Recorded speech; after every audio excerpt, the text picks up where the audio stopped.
and welcome. Welcome to Shema T.V. Shema is an ancient word of Hebrew origin with several detailed definitions and connotations. First, it means to hear, but not only to hear, but to listen. And not only to listen, but to listen intelligently and intently. Intently because a truth is about to be expounded, and intelligently because once this wisdom is gleaned by the listener, he or she is to proclaim the same truth to others.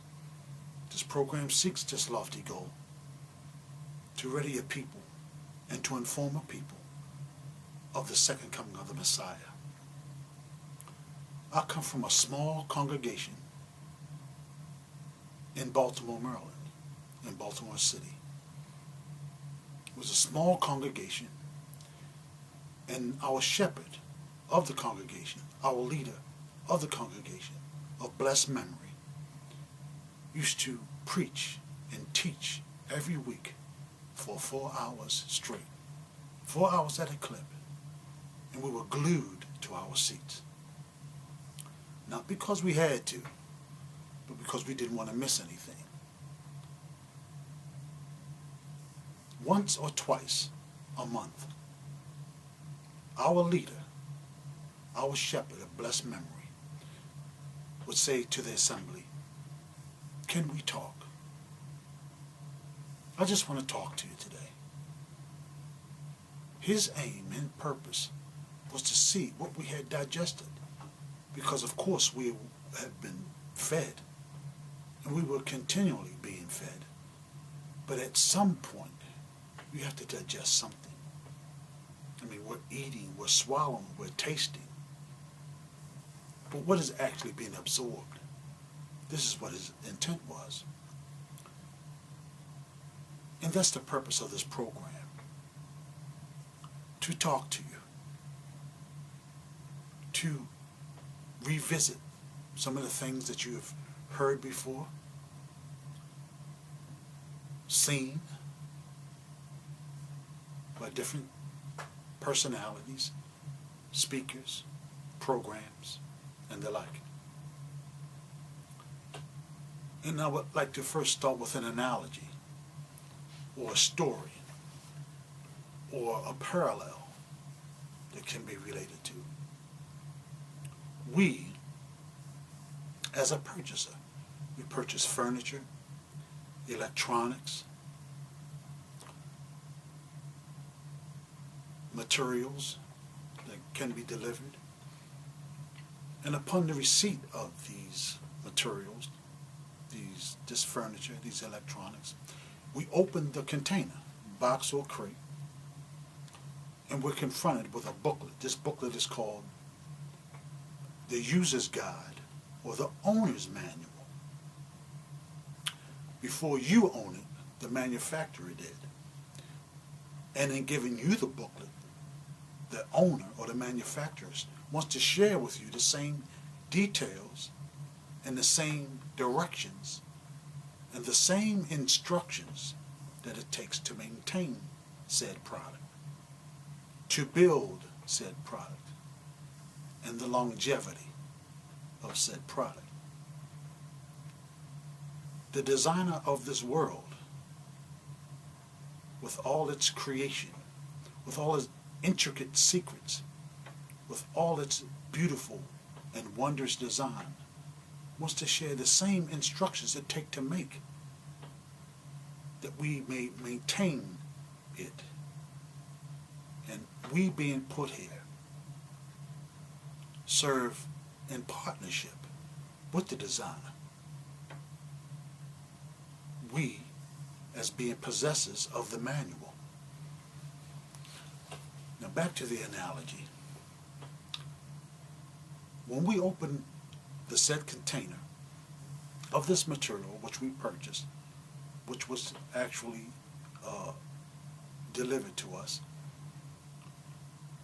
we open a manual. It has a product list, it has the specifications, it has the care, and it has the maintenance. Now, it shows the tools that we need, the parts that we need, and exactly what it takes to do this. Even to the seasoned carpenter, the seasoned technician, we have directions, instructions that we need when attempting to assemble any product, to build without the manual, without the instructions, without the directions and management and care of this product would be mindless. A seasoned technician, a seasoned carpenter, a seasoned builder will tell you this.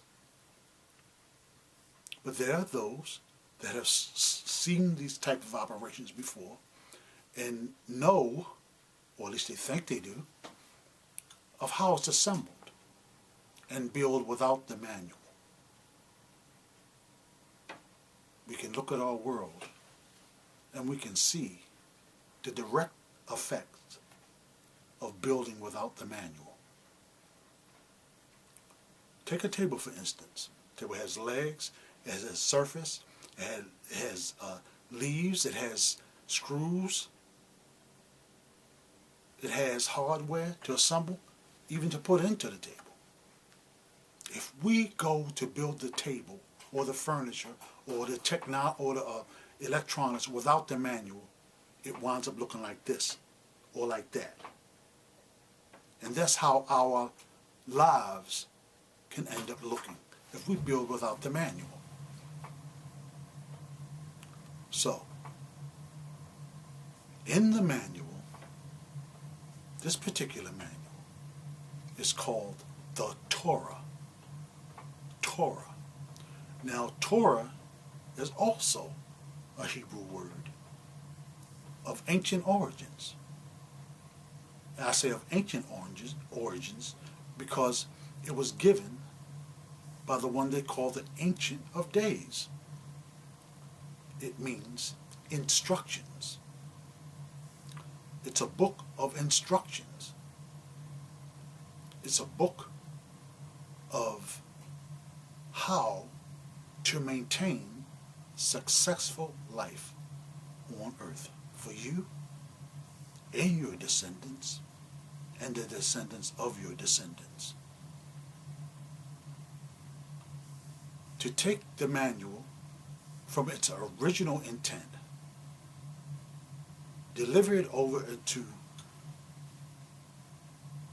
a language, a people, a generation, societies that has no connection to how it was originally given, the original intent, or the original delivery of the thought processes. All meaning is lost. Indeed, several other different definitions can be given to it. The words like law comes to mind.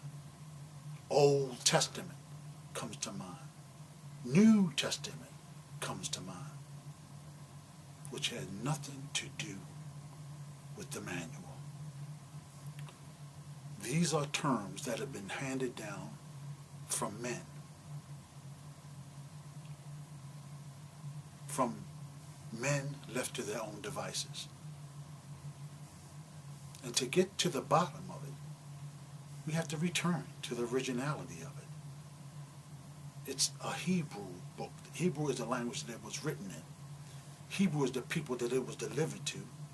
And Hebrew is the people who properly observe the instructions because of the mindset that it was given in.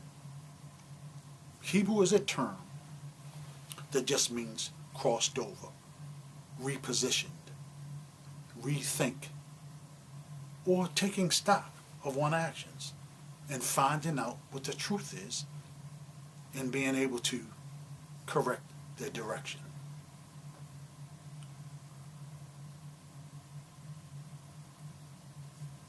So I hope that you will tune in that you will give me a listen, and that you will click on that little arrow on Facebook. It's not as complicated as men make it. It's not something that we can just sweep under the rug. Because the plans that are written therein will take place with or without us. And we want to be in the program that it talks about. The past, the present, and the future dwell on one plane with the designer of this world. He's timeless. He's timeless. It's an infinite study by finite minds. And we must, by all means, get to the bottom of it and find out what the truth is. Until next time, this is me, Kyle McDaniel, saying, Shema. Shalom.